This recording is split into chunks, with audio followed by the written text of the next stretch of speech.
Hello students, once again welcome back to my YouTube channel the genius physicist. बस आज हम discuss करते हैं अबाउट द एक्स-रे स्पेक्ट्रा।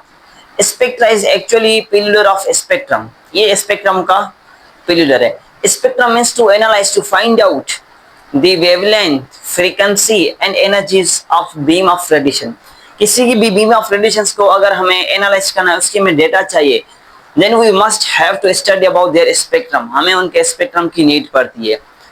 तो एक्चुअली जो एक्सरेज हैं, एक्सरेज को हम इस तरह डिफाइन करते हैं, such rays having high energy in order of kilo electron volt, जिनकी एनर्जी किलो इलेक्ट्रॉन वोल्ट में एग्जिस्ट करे, लाई करे, इस रेंज में एग्जिस्ट करे, जिनकी वेवलेंथ शॉर्टर हो, जिनका पेनिट्रेशन पावर हाई हो, आयोनाइजेशन पावर लो, तो इस किस्म के रेडिएशंस को कहते हैं these are actually X-ray radiations. इनकी जो एनर्जी होती है वो हम एनर्जी लेते हैं किलो इलेक्ट्रॉन वोल्ट में, 10⁻³ इलेक्ट्रॉन। किलो का मतलब है 10⁻³ इलेक्ट्रॉन वोल्ट। और जो इनकी वेवलेंथ होती है वो होती है 0.01 नैनोमीटर से लेकर 1 नैनोमीटर तक इसकी वेवलेंथ होती है। ये इसकी वेवलेंथ होती है, ठीक है।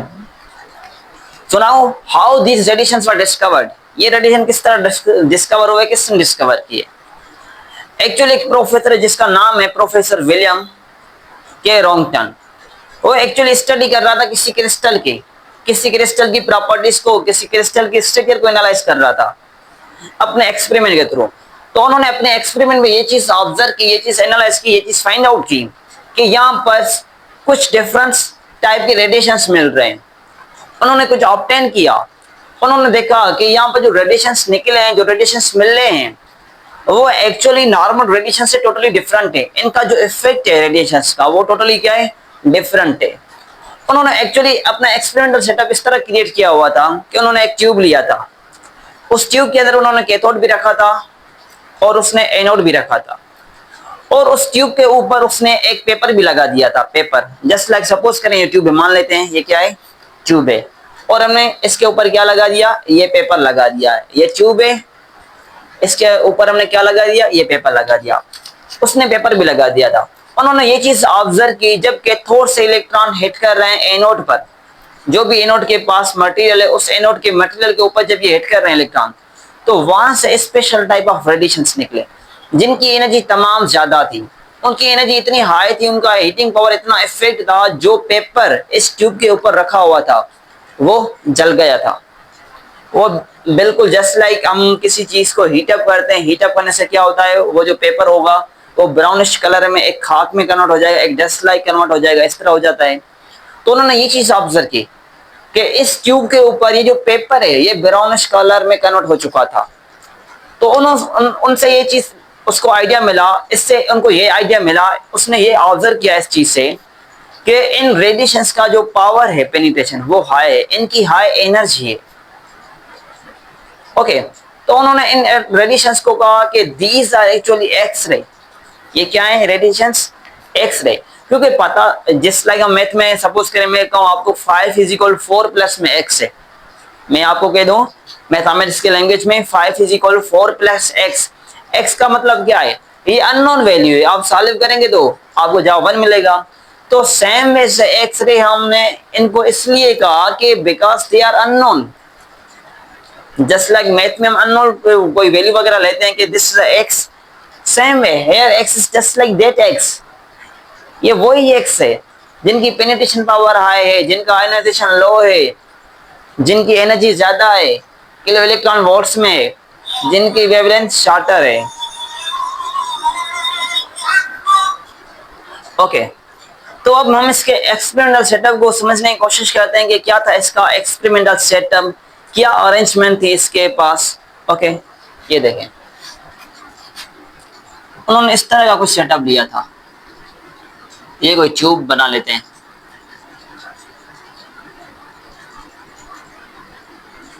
This is a tube.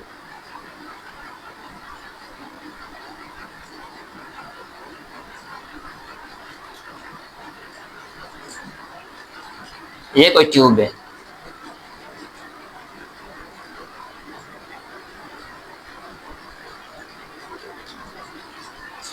इस ट्यूब के अंदर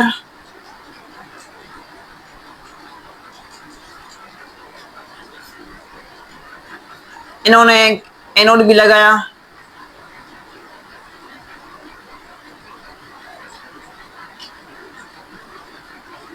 दिस इज एनोड, ये एनोड है, और इन्होंने इस ट्यूब के अंदर एक टंगस्टन फिलामेंट भी लगाया।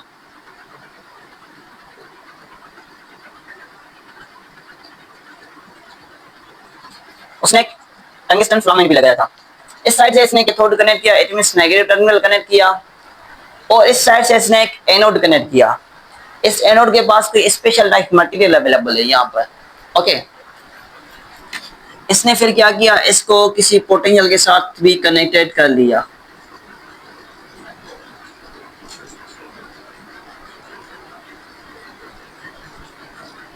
अच्छा, ये बात आपको माइंड में चाहिए, for ejection of electron we will take some different potential. Electron की इजेक्शन के लिए, जब इलेक्ट्रॉन से टंगस्टन इजेक्ट हो गए तो इनके लिए हमें डिफरेंट पोटेंशियल चाहिए, और इन इलेक्ट्रॉन को एक्सेलरेट करने के लिए हमें एक डिफरेंट मटेरियल चाहिए, सॉरी डिफरेंट वोल्टेज चाहिए।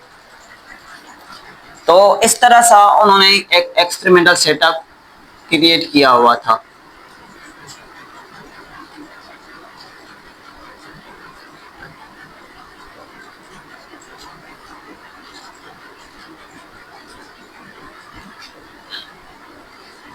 ओके, इस तरह का उसने कुछ एक्सपेरिमेंटल सेटअप क्रिएट किया हुआ था।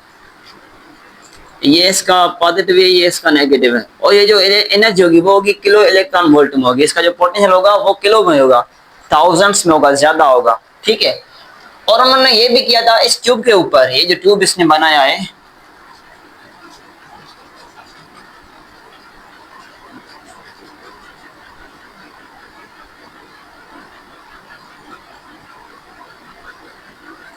और इन्होंने ये भी किया था, ये जो ट्यूब इसने बनाया, इस ट्यूब के ऊपर इसने एक पेपर भी लगा दिया था। जैसे मैंने आपको बताया, कहाँ गया पेज, ओके, ये देखें, जिस तरह मैंने आपको बताया कि इसने इस ट्यूब के ऊपर एक पेपर लगा दिया था, तो इस प्रोफेसर ने इस ट्यूब के ऊपर पेपर लगा दिया, सेम वैसे यहाँ इसके ऊपर पेपर लगा दिया था इसने। ठीक है, इसको हम समझते हैं properly. Let's suppose this the paper, मान लेते हैं कि ये इसका पेपर लगा हुआ है, इस ट्यूब के ऊपर क्या है, इसका पेपर लगा हुआ है। कंप्लीट तो हम इस तरह नहीं बना सकते, हम ट्राई करते हैं ताकि आपका कॉन्सेप्ट जो है ना वो सारा के सारा क्लियर हो जाए। ठीक है, इस पोटेंशियल का काम क्या है और इसका काम क्या है, इसको समझे। ये जो पोटेंशियल है, ये पोटेंशियल हम यूज करते हैं for ejection of electrons. Electrons को इजेक्ट कराने के लिए, इस टंगस्टन से इलेक्ट्रॉन को फॉरवर्ड करने के लिए हम यूज करते हैं इस पोटेंशियल को, और इन इलेक्ट्रॉन्स को एक्सीलरेट करने के लिए हम यूज करते हैं kilo electron volt. Now question is that why we are going to accelerate, हम इनको एक्सीलरेट क्यों कराते हैं। याद रखें, ये एनोड है, इधर से एनोड है, इधर से क्या है, कैथोड है। ये इलेक्ट्रॉन्स आ रहे हैं इस तरफ, ये इलेक्ट्रॉन इधर से आ रहे हैं। आपको पता है इलेक्ट्रिक फील्ड लाइंस जो जनरेट होती है वो पॉजिटिव से होती हैं, जो टर्मिनेट होती है वो नेगेटिव से, नेगेटिव पर होती है। तो यहाँ से जो इलेक्ट्रॉन है वो मूव करेगा against electric field lines, against electric force के वो मूव करेगा। So that's why when there is high potential it can pass through this area, this area. इस एरिया से वो तभी पास कर सकता है जब इसको हाई पोटेंशियल प्रोवाइड करें, अदरवाइज ये तो इलेक्ट्रिक फील्ड लाइंस इसको बैकअप पे धकेल देंगे। तो हम इसको हाई पोटेंशियल देंगे ताकि इस रेजिस्टेंस को, इस फोर्स को ये ओवरकम करके इस प्लेट पर हिट करें, इस प्लेट पर हिट करें। ओके, तो इसने जैसे ही इन इलेक्ट्रॉन्स ने इस प्लेट पर हिट किया, इन इलेक्ट्रॉन्स ने जैसे इस प्लेट पर हिट किया तो यहाँ पर एक हीटिंग इफेक्ट प्रोड्यूस हुआ, यहाँ पर एक हीटिंग इफेक्ट प्रोड्यूस हुआ, जिसके नतीजे में यहाँ पर रेडिएशंस क्रिएट हुए, जिसके नतीजे में यहाँ पर एक रेडिएशंस क्रिएट हुए। इन रेडिएशंस को कहा गया कि दीज आर एक्स-रेज।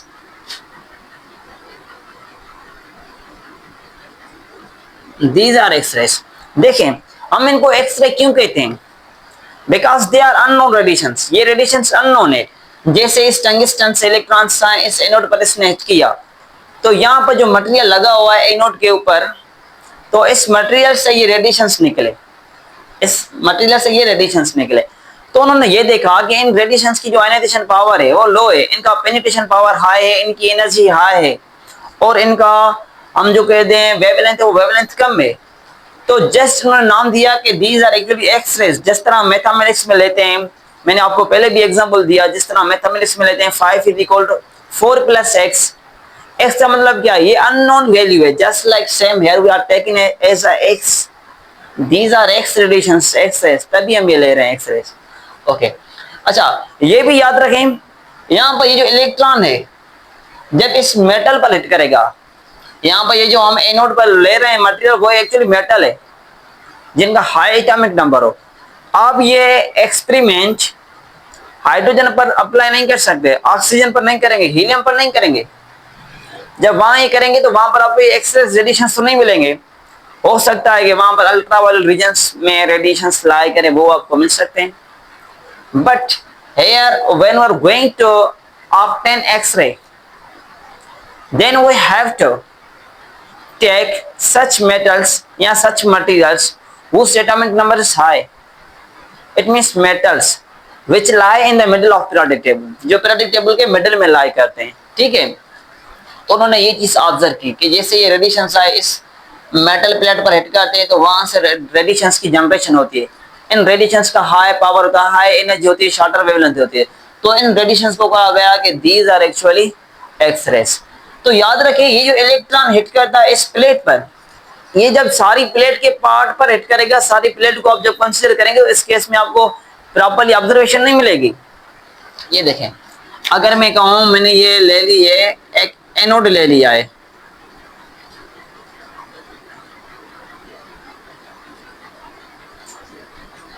ओके, ये हमने एक एनोड ले लिया है, इलेक्ट्रॉन इधर से आया।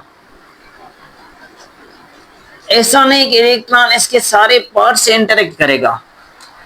Here electron will interact just a simple piece of this matter. इस मैटर के एक जस्ट पीस से इंटरेक्ट करेगा। क्योंकि हम जब क्वांटम फिजिक्स पढ़ते हैं, क्वांटम फिजिक्स हमें हमेशा इंडिविजुअलिज्म की चीजों को जो है ना अहमियत देती है, उन पर फोकस करती है। तो सेम वैसे हमें सारे मैटर को नहीं कंसिडर करें, we are just taking a part, हम इसके इस पार्ट को कंसिडर करें, जस्ट सिंपल पार्ट ले रहे हैं इसका, कि जो भी इसका पार्ट हो हम उस पार्ट पर फोकस करते हैं। Okay, just we are focusing small piece, small part. ये आपको बातें नोट करनी है, मोस्ट इंपॉर्टेंट बातें। और ये पॉइंट भी आप नोट कर लेना कि जब ये रेडिएशंस इस पर हिट करेंगे, तो ये रेडिएशंस जब हिट करते हैं तो इन एनोड पर जो मटेरियल होगा उसका एटॉमिक नंबर हाई होगा। ये अब हाइड्रोजन के लिए इस्तेमाल नहीं करेंगे, हीलियम के लिए नहीं करेंगे, ऑक्सीजन के लिए नहीं करेंगे, नाइट्रोजन के लिए नहीं करेंगे। आप क्यों नहीं करेंगे? क्योंकि जब इनके लिए हम करेंगे तो हमें रेडिएशंस तो मिलेंगे मगर वो एक्सरे नहीं मिलेंगे, उनकी एनर्जी ज्यादा नहीं होगी, उनकी एनर्जी किलो इलेक्ट्रॉन वोल्ट में एग्जिस्ट नहीं करेगी, उनकी वेवलेंथ हायर होगी as compare to X-rays. Okay, जब हम एक्सरे चाहते हैं तो हमें वो मटेरियल चाहिए जिनका एटॉमिक नंबर हाई हो, जो middle of the periodic table lie करें, जस्ट लाइक मेटल्स, हमें वो मटेरियल चाहिए यहाँ पर, ठीक है। तो हम ये सारी चीजें इनके लिए अप्लाई नहीं करेंगे, चाहे हाइड्रोजन हो, ऑक्सीजन हो, नाइट्रोजन हो, कोई भी गैस हो, हम उनके लिए अप्लाई करेंगे जिनका एटॉमिक नंबर क्या हो भाई, ज्यादा हो। ओके, तो ये इन्होंने ऑब्जर्व किया कि यहाँ से जो इलेक्ट्रॉन है सारे पीस से इंटरेक्शन में नहीं आता, वो इंटरेक्शन में जस्ट एक स्मॉल पीस के साथ, एक पीस के साथ इंटरेक्शन में आता है। तो उन्होंने इस चीज को इस तरह एनालाइज किया फर्दर, उसको मैं इधर अलग डायग्रामेटिकली बना लेता हूं। ये कोई एटम है, ये इसके शेल्स है,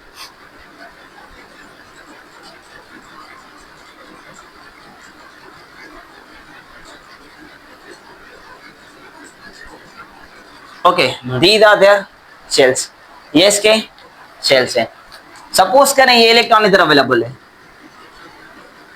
इधर भी होंगे इलेक्ट्रॉन, इधर भी होंगे, इधर भी होंगे।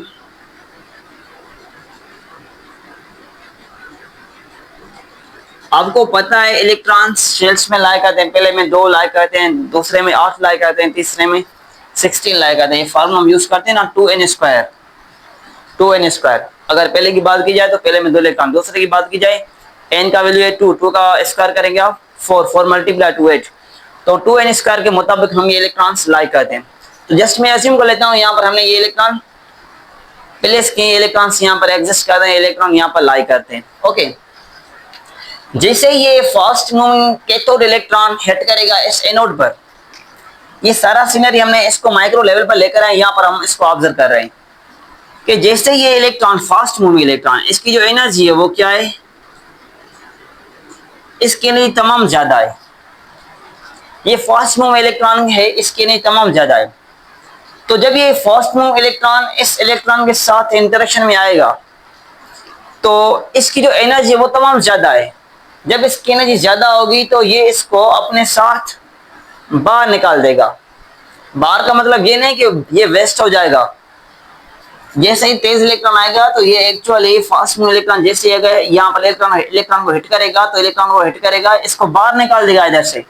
सपोज करें इसको इसने इधर से बाहर निकाल दिया। बाहर निकाल देने का मतलब ये है कि ये जो इलेक्ट्रॉन ये फिर खुद अपना हिस्सा करंट में डाल देगा। कीप इन माइंड, जब ये फास्ट मूविंग इलेक्ट्रॉन आता है तो ये फास्ट मूविंग इलेक्ट्रॉन जब इस इलेक्ट्रॉन के साथ इंटरेक्शन में आता है तो ये फास्ट मूविंग है, तो इस इलेक्ट्रॉन को ये इधर से नॉकआउट कर देगा। नॉकआउट करने का मतलब ये नहीं है कि ये वेस्ट हो जाएगा। तो same way they just like आप इसको इधर ऑब्जर्व करें, ये फास्ट में इलेक्ट्रॉन जैसे इस एटम के इलेक्ट्रॉन को इंटरेक्ट करेगा, इंटरेक्शन में आएगा तो इस इलेक्ट्रॉन को नॉकआउट कर देगा। नॉकआउट करने का मतलब ये नहीं है कि ये वेस्ट हो जाएगा, एक्चुअली ये इलेक्ट्रॉन खुद करंट में कन्वर्ट हो जाएगा, अपना हिस्सा देना वो करंट में डाल देगा, ये होगा एक्चुअली। अच्छा, दूसरी बात आप ये यहाँ पर नोट करें कि ये जो इलेक्ट्रॉन है, ये जो इंटरेक्शन है हेड ऑन कोलिजन नहीं है, this is not head on collision. यहाँ पर इलेक्ट्रिक फील्ड है, एक्चुअली इलेक्ट्रोस्टैटिक इंटरेक्शन है। ये फास्ट में इलेक्ट्रॉन जैसे इसको इंटरेक्ट करता है तो इसको अपने शेल से नॉकआउट कर देता है। अच्छा, ये क्या इनको नॉकआउट कर सकता है? Yes, there is possibility, there is probability. यहाँ पर इस चीज की प्रोबेबिलिटी है कि ये फास्ट मूविंग इलेक्ट्रॉन के ये क्या शेल है, ये क्या शेल है हमारे लिए, ये के है, ये एल है, ये एम है, एन है, ये ओ है, और भी हो सकते हैं, इनफिनिट होते हैं ना। ओके, तो ये लाजमी नहीं है कि ये इलेक्ट्रॉन इनको, ये फास्ट में इलेक्ट्रॉन इनको इजेक्ट आउट नहीं कर सकता है, ये कर सकता है, इनको नॉकआउट कर सकता है। मगर ये फास्ट में जब इलेक्ट्रॉन होगा तो इसकी ज्यादा जो प्रोबेबिलिटी होगी, इसके पास जो ज्यादा एनर्जी है, इसके पास ज्यादा प्रोबेबिलिटी होगी कि ये इनर शेल इलेक्ट्रॉन ट्रांजिशन करवाए। कौन सी ट्रांजिशन करवाए? इनर शेल ट्रांजिशन करवाए, इस इलेक्ट्रॉन को नॉकआउट करे। ऐसा बिल्कुल भी नहीं है कि ये जो है ना फास्ट मूविंग इलेक्ट्रॉन इनको नॉकआउट नहीं करेगा, नॉकआउट कर सकता है, मगर हाई एनर्जी होने की वजह से ये क्या करेगा, ज्यादा से ज्यादा इस शेल के, इस एटम के अंदर आएगा। जब अंदर आएगा तो ये पॉसिबल है कि इनर शेल इलेक्ट्रॉन की ज्यादा से ज्यादा नॉकिंग हो सके। ठीक है, तो इनको भी ये नॉकआउट कर सकता है। जैसे ये इलेक्ट्रॉन इधर से निकला, नॉकआउट हो गया, सपोज करिए इलेक्ट्रॉन यहाँ से नॉकआउट हो चुका है, यहाँ पर एक वैकेंसी क्रिएट होगी। जैसे ही इलेक्ट्रॉन नॉकआउट हो गया, ये इलेक्ट्रॉन सपोज कर इधर नॉकआउट हो चुका है, तो जैसे ही इस केस शेल में वैकेंसी क्रिएट होगी तो according to Pauli exclusion principle, electrons always first lie in lower energy state, then after they will exist in higher energy state। ऐसा कभी भी नहीं हो सकता कि लोअर एनर्जी स्टेट खाली हो और इलेक्ट्रॉन्स लाई करें हायर एनर्जी स्टेट में।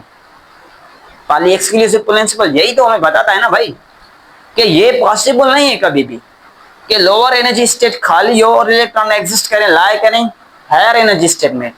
तो क्या होगा, जो एल शेल होगा, एल शेल का जो इलेक्ट्रॉन है, पॉसिबल है ये इधर आ जाए, पॉसिबल है ये आ जाए। तो हम कह सकते हैं कि ये जो के है, ये एल है, ये एम है, या एन है, जो भी है, तो इस के में जो वैकेंसी क्रिएट हुई है, इस के की वैकेंसी क्रिएट करने के लिए, वैकेंसी को फिलअप करने के लिए हो सकता है इलेक्ट्रॉन इस एल में से आए, एल में से डायरेक्टली इस के को फिलअप कर ले। ये भी पॉसिबिलिटी है कि इस के शेल की वैकेंसी को फिलअप करने के लिए कोई इलेक्ट्रॉन एम में से डायरेक्ट लिया है। मगर जो प्रोबेबिलिटी ज्यादा है आने की, वो जो प्रोबेबिलिटी ज्यादा है वो किसकी है? वो एल की है। इस के शेल को फिल करने के लिए जो प्रोबेबिलिटी ज्यादा है वो किसकी है, वो एल शेल की है। क्योंकि क्योंकि इसके बाद जो नेक्स्ट वन शेल है वो यही शेल एग्जिस्ट करता है। So that's I will say that L shell electron will create its vacancy, fill up its vacancy. इसके वैकेंसी को जो फिल अप करेगा वो कौन करेगा, एल शेल इलेक्ट्रॉन इसकी वैकेंसी को फिल अप करेगा। अच्छा, जैसे ही इसने अपनी इलेक्ट्रॉन इसने इधर जंप करवा दिया, सपोज करें इसने अपना इलेक्ट्रॉन इधर दे दिया, तो यहाँ पर वैकेंसी क्रिएट हुई। ऐसा तो है ना भाई, अगर एल शेल वाला इलेक्ट्रॉन के की वैकेंसी को फिल अप करता है तो इस एल के पास भी तो वैकेंसी क्रिएट होगी ना। इसको कौन फिल अप करेगा, इसको जो फिल अप करेगा फिर वो उसको फिल अप करने आएगा एम। अगर एल ने इधर दे दिया तो एल के पास भी क्या होगा, ये वैकेंसी फिल अप हो गई। तो यहाँ पर इसके पास खुद वैकेंसी क्रिएट होगी। तो इसकी वैकेंसी को फिलअप करने के लिए इलेक्ट्रॉन आएगा इस एम में से, एम वाला आएगा इसको फिलअप करेगा, ठीक है। इसमें डी एक्साइटेशन होगी, ये इसको फिलअप कर सकता है। ओके, जस्ट 1 मिनट आप ये नोट करें। ओके, तो ये बातें नहीं, तो हमें यहाँ पर डिफरेंट किस्म की एक सीरीज मिलेगी। अगर मैं इसको वन टाइम रिपीट कर लेता हूँ भाई, अगर के में वैकेंसी क्रिएट हुई तो के को फिलअप कौन करेगा, के को फिलअप कर सकता है एम भी फिलअप कर, एल भी फिलअप कर सकता है, इसको एम भी फिलअप कर सकता है। ये पॉसिबिलिटीज हैं। एन से भी इलेक्ट्रॉन आ सकता है जो इस के को फिलअप करे, मगर जो प्रोबेबिलिटी ज्यादा है कौन फिलअप करेगा, वो फिलअप करेगा एल फिलअप करेगा। क्योंकि एल इसका नेक्स्ट वन शेल, एल इसके करीब हो तो it is too much easier for the L shell that it may fill it properly, clearly, quickly. Okay, कि एल इसको प्रॉपर्ली फिलअप कर ले। और एल में जब वैकेंसी क्रिएट होगी तो एल को फिलअप करने कौन आएगा, एम आ सकता है, एन आ सकता है, ओ शेल आ सकता है, इस तरह शेल्स आ जाएंगे। ओके, अगर इसके शेल को फिलअप करने के लिए एल आते हैं तो हम लिखेंगे के अल्फा।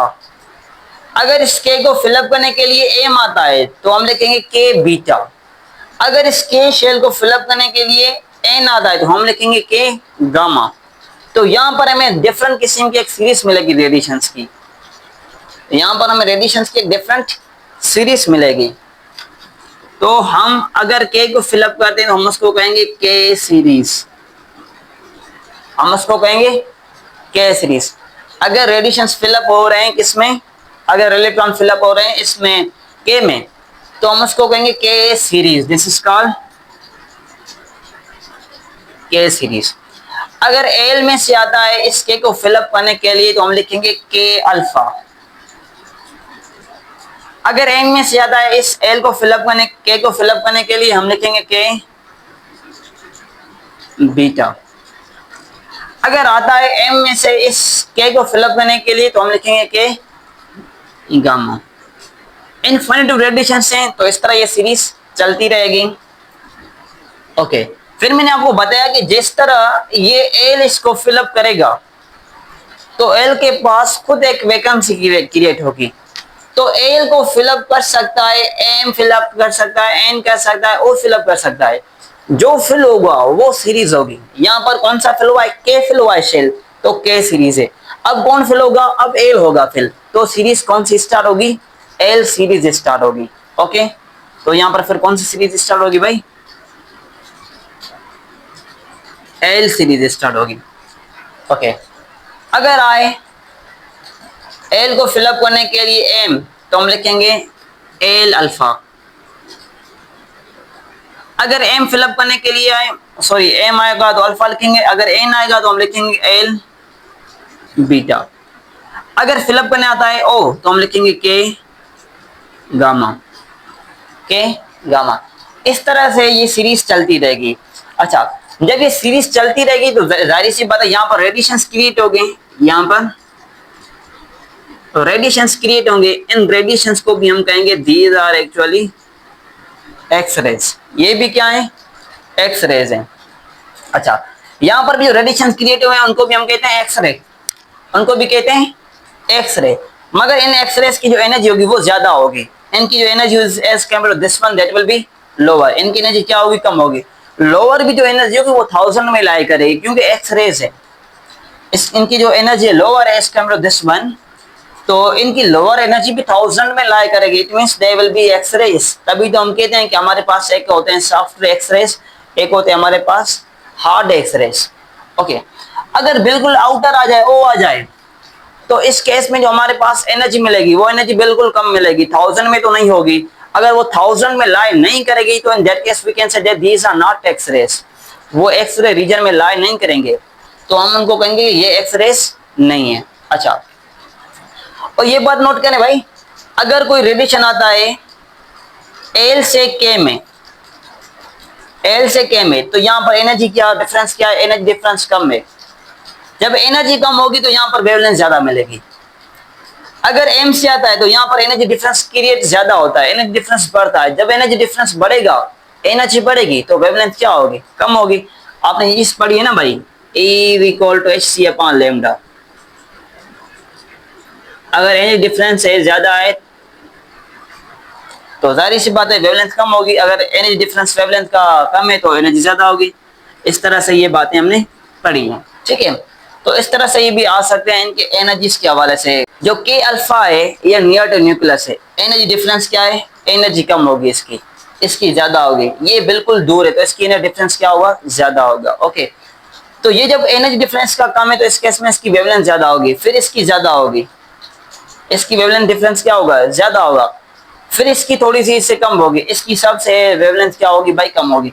जिसकी एनर्जी सबसे ज्यादा है उसकी वेवलेंथ क्या होगी? सबसे भाई वेवलेंथ उसकी सबसे कम होगी, ठीक है। तो इस तरह से हमें ये सीरीज मिल सकती है।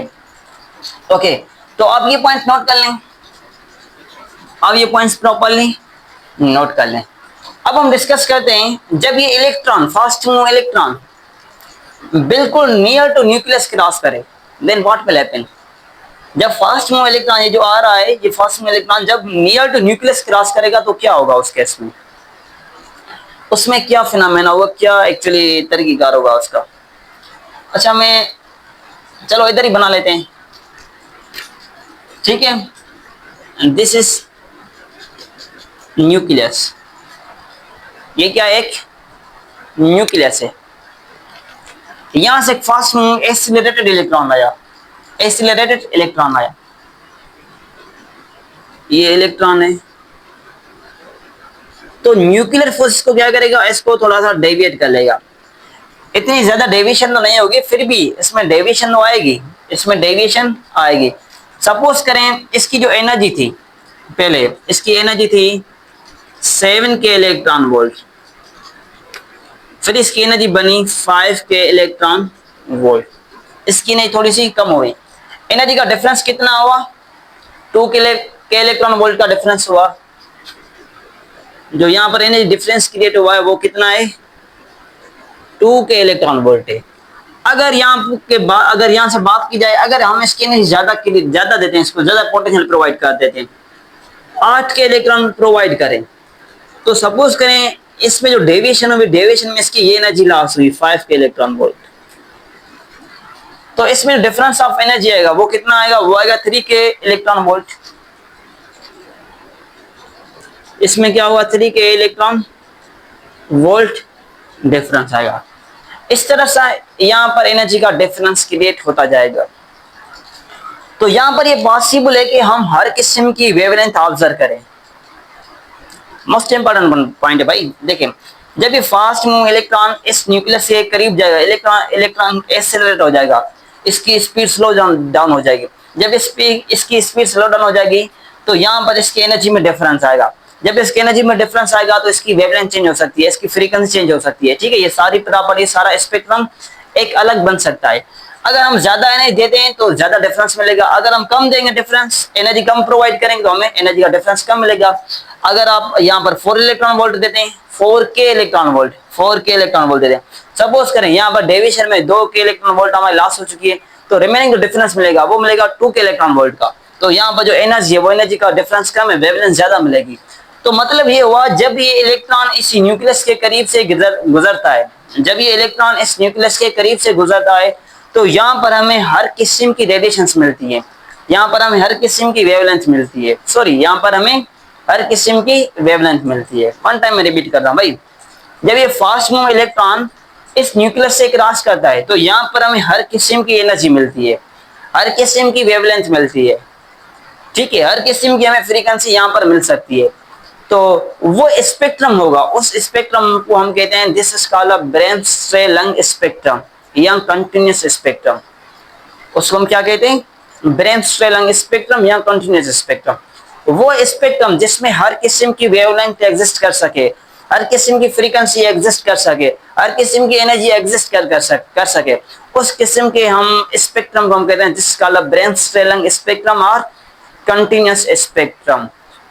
ओके, तो अब हम डिस्कस करते हैं कि ब्रेमस्ट्रेलंग स्पेक्ट्रम है क्या, उसकी जो डायग्रामेटिकली रिप्रेजेंटेशन है वो क्या है, किस पर डिपेंड करती है। चलो मैं इसका इधर डायग्राम बना लेता हूं। ये देखें भाई, इंटेंसिटी वर्सेस इसका डायग्राम बनाता हूं मैं wavelength, intensity versus wavelength.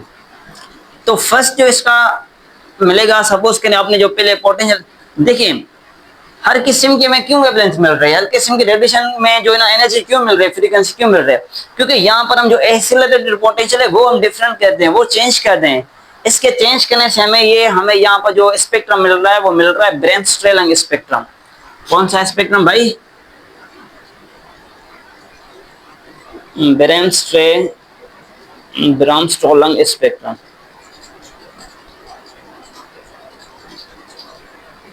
Okay, कौन सा स्पेक्ट्रम है? ब्रेमस्ट्रेलंग स्पेक्ट्रम, या जिसको हम कंटिन्यूस स्पेक्ट्रम भी कह सकते हैं, ठीक है। This is called also continuous spectrum, ठीक है भाई। इसका डायग्राम देखते हैं किस तरह मिलता है हमें। डायग्राम इसका कुछ इस तरह मिलेगा।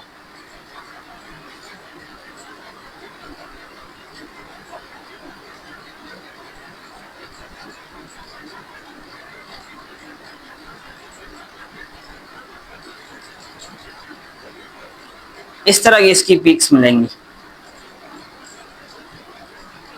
ठीक है। सपोज के जब हमने पोटेंशियल प्रोवाइड किया था 20 किलो इलेक्ट्रॉन वोल्ट, तो हमें ये इसकी पीक मिली, इंटेंसिटी पीक ये मिली इसकी। जब हमने इसका थोड़ा सा बड़ा 25 किलो इलेक्ट्रॉन वोल्ट किया तो हमें इसकी ये पीक मिली। अगर हम इसका 30 किलो इलेक्ट्रॉन वोल्ट करते हैं तो हमें इसकी ये पीक मिलती है। अगर हमने 35 किलो इलेक्ट्रॉन वोल्ट किया तो हमें ये इसकी पीक मिली। तो एक्चुअली यहाँ पर जो स्पेक्ट्रम मिल रहा है, ये जो स्पेक्ट्रम मिल रहा है आप देख सकते हैं कि इसकी जो वेवलेंथ है by increasing voltage, voltage increase करने से जो इसकी इंटेंसिटी मैक्सिमम पीक है वो शिफ्ट हो रही है टुवर्ड्स डिक्रीजिंग वेवलेंथ। ये देखें भाई,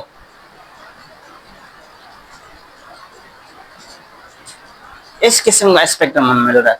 जैसे जैसे आप इसकी वोल्टेज की वैल्यू को बढ़ा देते हैं तो इसकी जो मैक्सिमम इंटेंसिटी पीक है टुवर्ड्स लोअर वेवलेंथ शिफ्ट हो रही है। भाई ये देखें, बनते में रिपीट कर लेना, मोस्ट इंपोर्टेंट पॉइंट है, ये देख लें प्रॉपर्ली। ये देखें भाई, आपने जैसे ही इसकी पोटेंशियल की वैल्यू बढ़ाई, आपने जैसे इसकी पोटेंशियल की वैल्यू बढ़ाई, बढ़ाने से क्या होता है, जो इसकी मैक्सिमम इंटेंसिटी पीक है वो शिफ्ट हो रही है टुवर्ड्स लोअर वेवलेंथ। यहाँ ऐसा नहीं है कि आपने 20 किया, 25 किया, 30 किया, 35 किया तो इसकी पीक इधर शिफ्ट हो रही है, पहले इधर है फिर इधर आ जाए, फिर इधर आ जाए, फिर इधर इधर, ऐसे नहीं हुआ।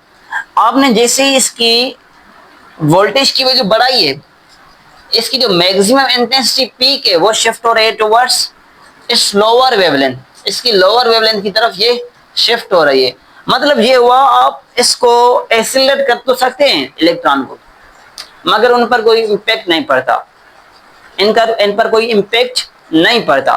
एक्चुअली हमें जो एक्सरेस मिल रहे हैं वो डिपेंड कर रहे हैं, जो कैरेक्टरिस्टिक एक्सरेस थे, ये जो मैंने आपको बताया एक्सरेस, हम इनको कहते हैं these are called characteristic X rays. ये कैरेक्टरिस्टिक एक्सरेस हैं, ठीक है।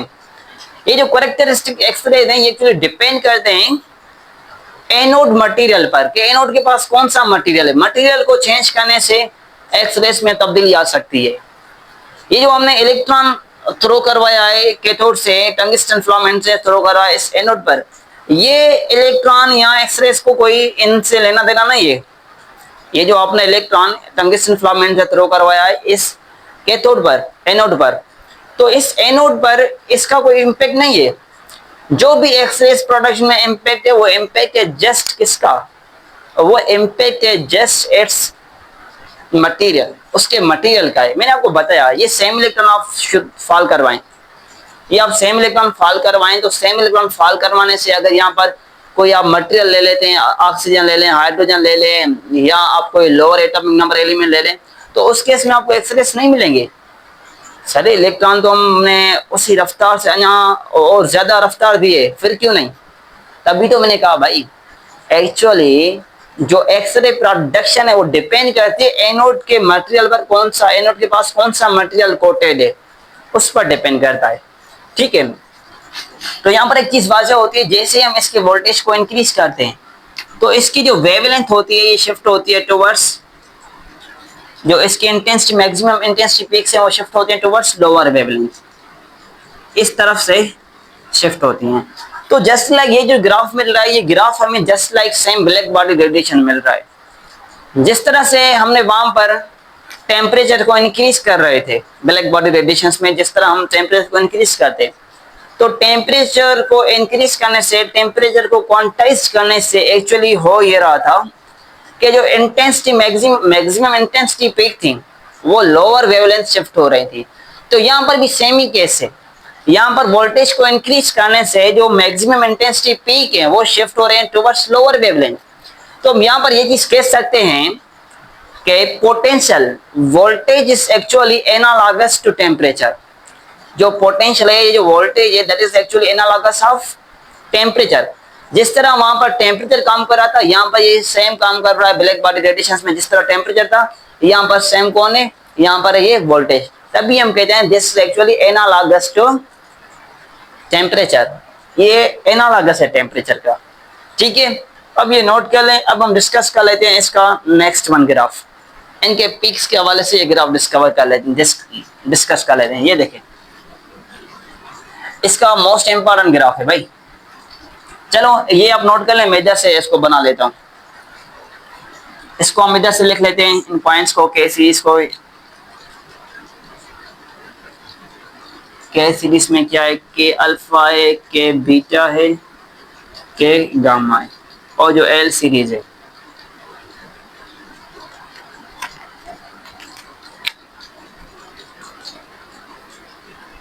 उसमें क्या है, एल अल्फा है, एल बीटा है और एल गामा है। ये अब देखें, इसको मैं रिमूव कर लेता हूं, आप ये नोट कर लें, इसको हम रिमूव कर लेते हैं। ठीक है, इनको रिमूव कर लेता हूं भाई, ये नोट कर लें। ओके, नोट कर लिया। अब हम इसके डायग्राम को फोकस करते हैं। आपकी बुक में भी डायग्राम के मोस्ट इंपॉर्टेंट डायग्राम है भाई। ठीक है, ये डायग्राम आपके बुक में भी गिवन है, इंटेंसिटी वर्सेस लैम्डा। अब देखेंगे आपके डायग्राम बुक में कुछ इस तरह सा गिवन है।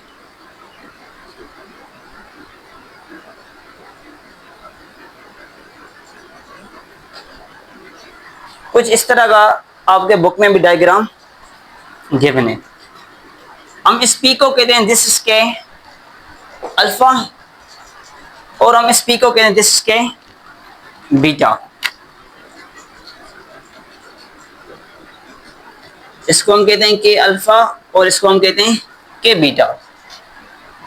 अच्छा, ये आपको बात मायने होनी चाहिए भाई कि आपके ज़हन में ये सवाल क्रिएट हो सकता है कि सर जो के अल्फा है इसकी एनर्जी तो कम है, के बीटा की एनर्जी ज्यादा है।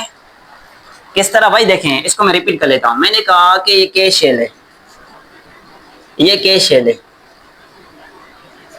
इस के में से जो इलेक्ट्रॉन है, इस फास्ट मूविंग इलेक्ट्रॉन है, इसको यहां से नॉकआउट कर दिया है। फास्ट मूविंग इलेक्ट्रॉन ने, एक्सेलरेटिंग इलेक्ट्रॉन ने इसको नॉकआउट कर दिया है। तो यहाँ पर वैकेंसी क्रिएट हुई, यहाँ पर वैकेंसी क्रिएट हुई। तो इसको जो फिलअप करेगा वो कौन फिल करेगा, एल वाला। अगर के शेल को एल फिल करेगा तो हम कहेंगे के एल, क्या कहेंगे भाई, के एल कहेंगे। अगर इसको फिल करेगा एम वाला, इस के की वैकेंसी को फिल करेगा एम वाला, तो हम कहेंगे के बीटा। तो आप कह सकते हैं कि सर यहाँ पर तो जो के अल्फा है उसकी एनर्जी कम है, वहां पर पीक मैक्सिमम क्यों है। के बीटा है, यहाँ पर इसका एनर्जी डिफरेंस ज्यादा है, जो एनर्जी डिफरेंस है वो बीटा का ग्रेटर है किससे, अल्फा से।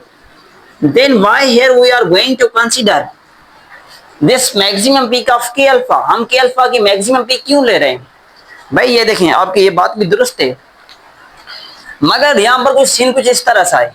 इसका रीजन ये है भाई कि इस के को जो फिलअप करेगा, जल्दी फिलअप करने की पॉसिबिलिटी किसकी ज्यादा है, ज्यादा फिलअप करने की जो पॉसिबिलिटी है वो के अल्फा की है। पहले ये फिलअप कर सकता है के अल्फा, देन पॉसिबल है कि बीटा फिलअप करे, तभी हमने इसकी जो पीक वो मैक्सिमम ले ली है। माना ये बात आपकी दुरुस्त है, ये आपका सवाल राइट है कि सर जब इसकी पीक के अल्फा है, इसकी एनर्जी कम है, एनर्जी कम है तो इसकी पीक कम होनी चाहिए, मगर यहाँ पर सीन कुछ उल्टा है। उल्टा किस तरह है कि जिसकी एनर्जी ज्यादा है उसकी पीक कम है, और जिसकी एनर्जी कम है उसकी पीक ज्यादा है।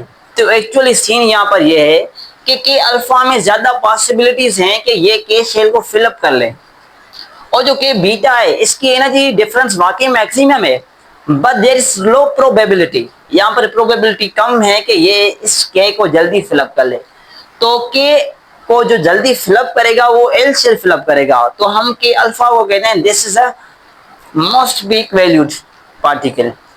ये जो के अल्फा हम लिया है हमने, ये तभी हमने लिया है मैक्सिमम, क्योंकि इसकी प्रोबेबिलिटी ज्यादा है कि ये जल्दी इसको फिलअप कर ले। ओके, ये इसको जल्दी फिलअप कर सकता है, ये इसको देर फिलअप करेगा, ठीक है। और ये भी मैं आपको बता दूं कि हमने एक्सरे प्रोडक्शन के लिए कहा कि this is anti process of photo electric effect. ये फोटो इलेक्ट्रिक इफेक्ट का एक एंटी प्रोसेस होता है। क्यों एंटी प्रोसेस होता है कि हम एक्चुअली फोटो इलेक्ट्रिक इफेक्ट में करते क्या है, हम फोटो इलेक्ट्रिक इफेक्ट में हम रेडिएशंस देते हैं, फोटॉन्स देते हैं। फोटॉन्स देकर हम उन प्लेट में से इलेक्ट्रॉन को इजेक्ट आउट करवा लेते हैं, इलेक्ट्रॉन्स को इजेक्ट आउट करवा लेते हैं according to their work function.